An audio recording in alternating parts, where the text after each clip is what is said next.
ગુજરાતમાં પોલીસ તંત્રમાં મોટો બદલાવ આવી શકે છે। આઈપીએસ અધિકારીઓની સંખ્યામાં વધારાની તૈયારી શરૂ। શું કાયદા અને વ્યવસ્થામાં આવશે નવી ઝડપ? નમસ્કાર મિત્રો, હું દેવ ખત્રી અને તમે જોઈ રહ્યા છો યોર ન્યૂઝ।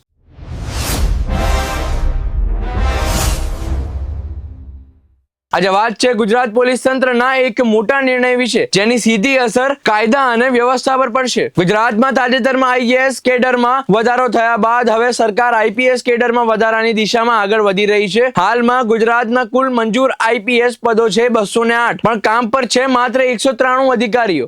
એટલે કે હમણાં પણ 15 અધિકારીઓની ખોટ છે અને વાત અહીં અટકતી નથી।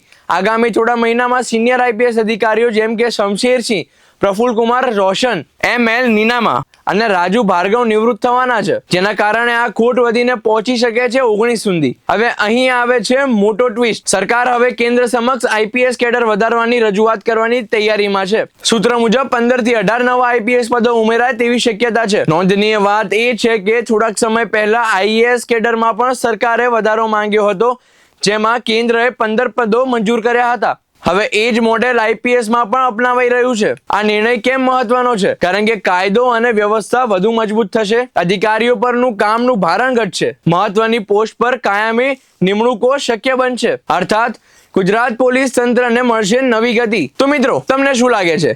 આઈપીએસ કેડર વધારવાનો આ નિર્ણય કેટલો જરૂરી છે? કોમેન્ટમાં જરૂર જણાવજો। વિડીયો પસંદ આવ્યો હોય તો લાઇક, શેર અને ચેનલને સબસ્ક્રાઇબ કરવાનું ભૂલતા નહીં।